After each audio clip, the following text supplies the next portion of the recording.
Assalamualaikum warahmatullahi wabarakatuh, teman-teman sekalian, sahabat Dima yang tercinta.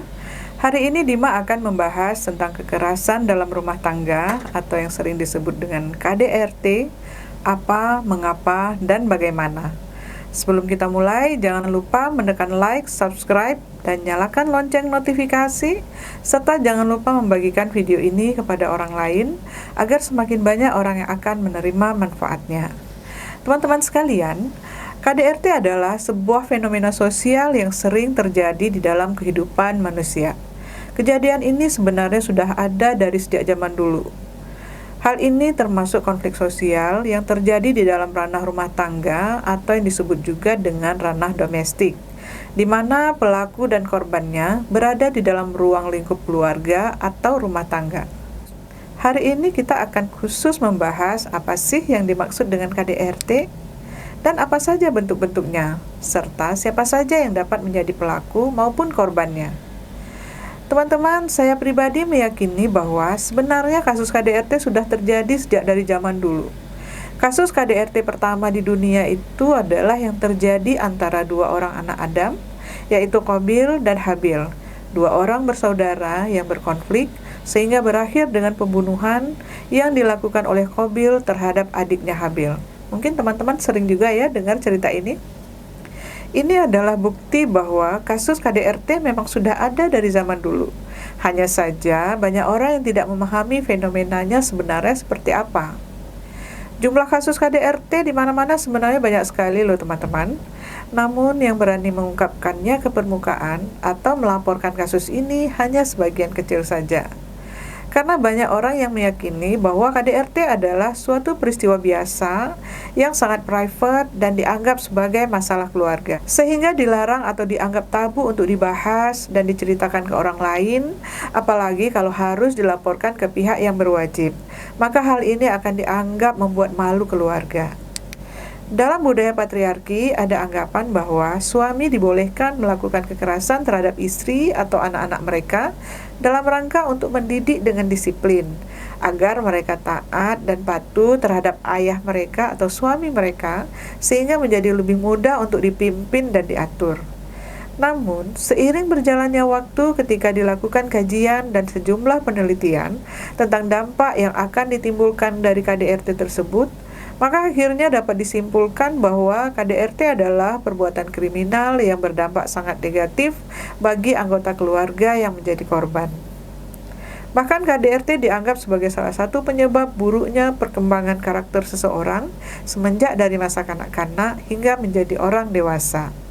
Salah satu dampak yang paling serius dari KDRT adalah timbulnya trauma psikologis yang berkepanjangan yang akhirnya dapat merubah karakter seseorang yang tadinya sangat baik berubah menjadi sangat buruk.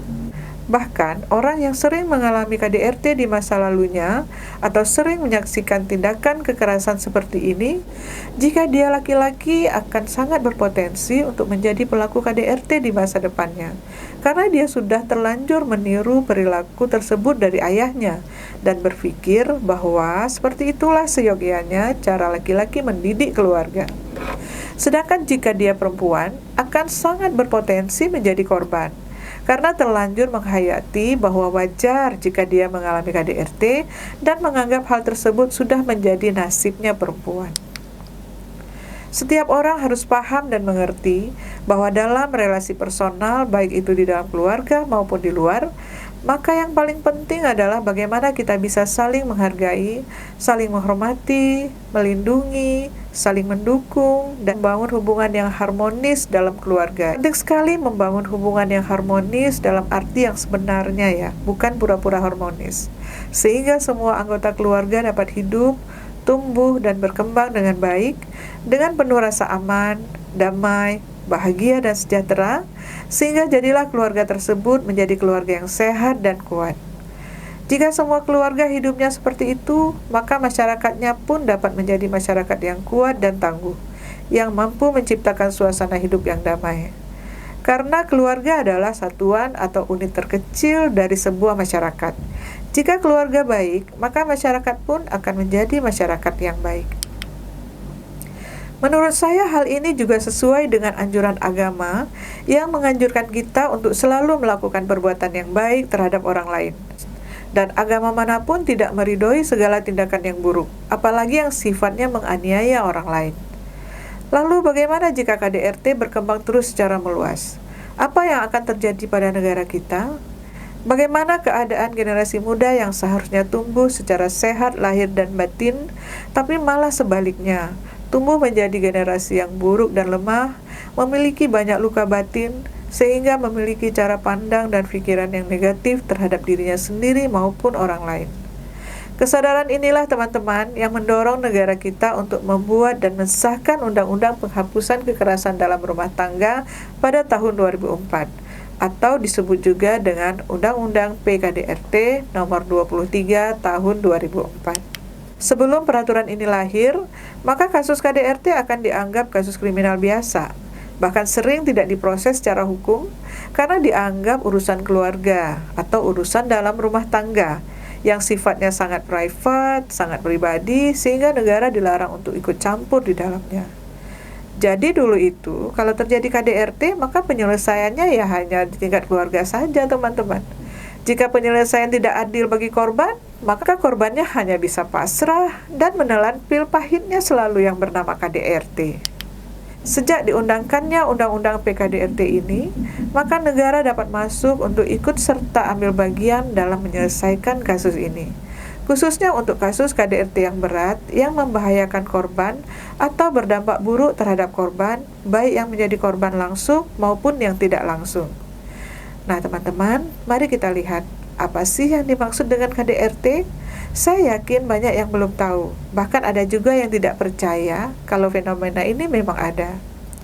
Berdasarkan Undang-Undang PKDRT nomor 23 tahun 2004, yang dimaksud dengan KDRT adalah setiap perbuatan terhadap seseorang, terutama perempuan, yang mengakibatkan timbulnya kesengsaraan dan penderitaan secara fisik, seksual, psikologis, dan atau penelantaran rumah tangga, termasuk ancaman untuk melakukan perbuatan, pemaksaan, atau perampasan kemerdekaan secara melawan hukum dalam lingkup rumah tangga.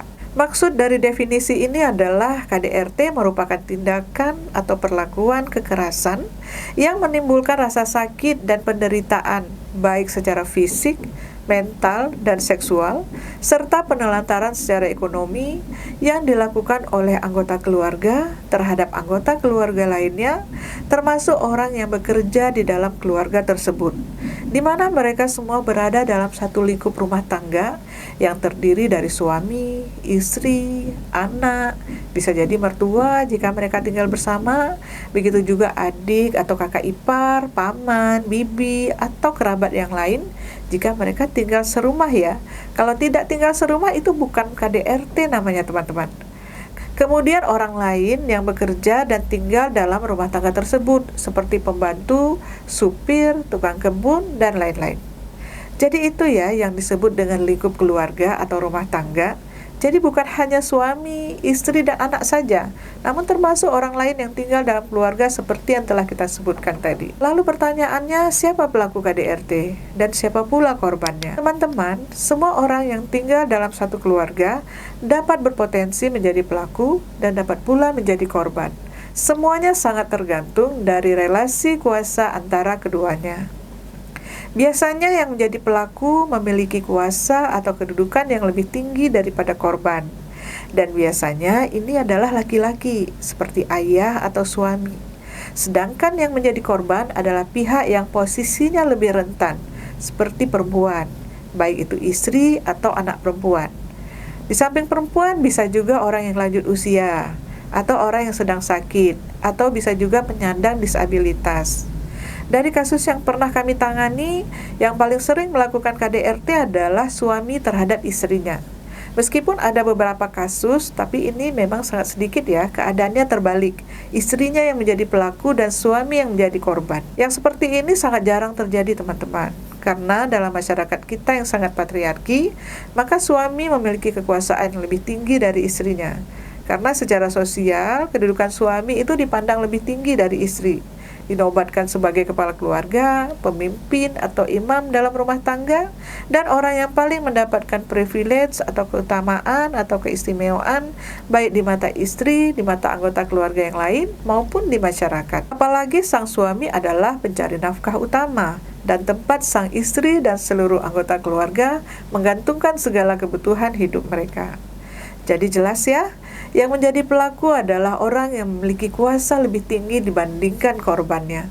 Lalu bagaimana menjelaskan jika ada kasus seorang anak melakukan kekerasan terhadap orang tuanya? Apakah ada kasus seperti itu? Tentu saja ada, teman-teman.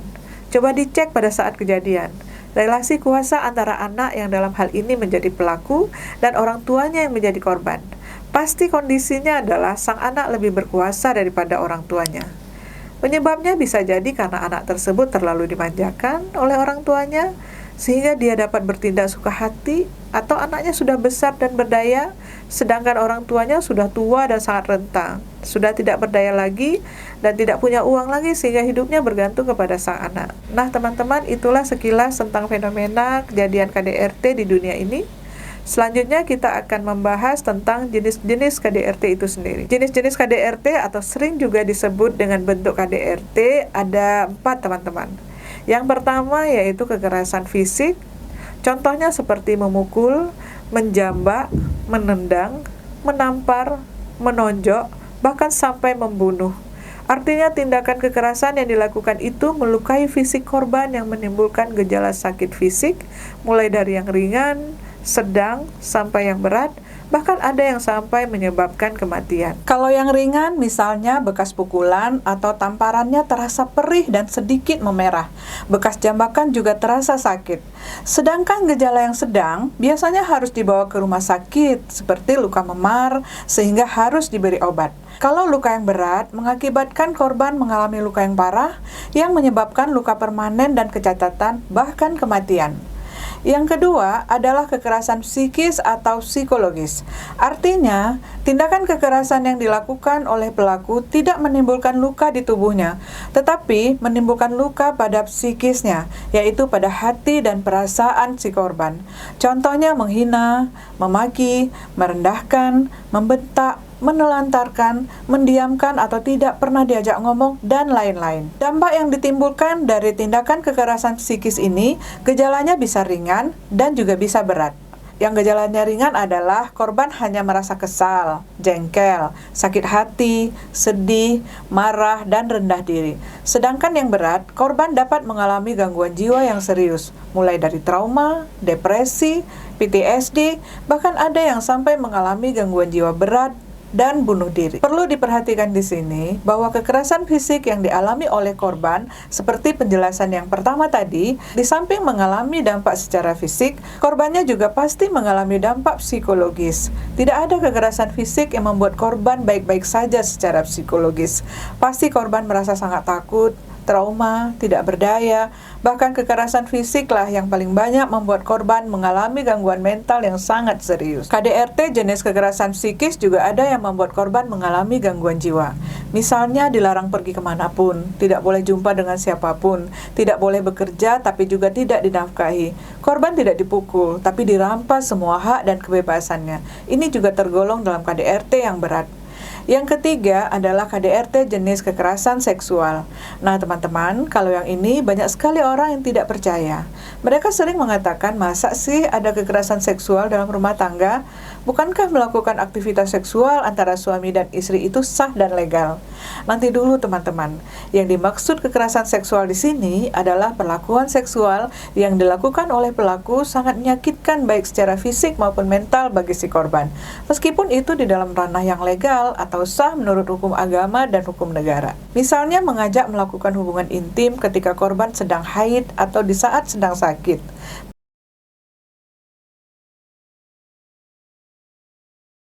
Bahkan yang lebih parah lagi, sebelum melakukan hubungan seksual, pelaku akan menyiksa korban sampai mengalami luka fisik dan batin.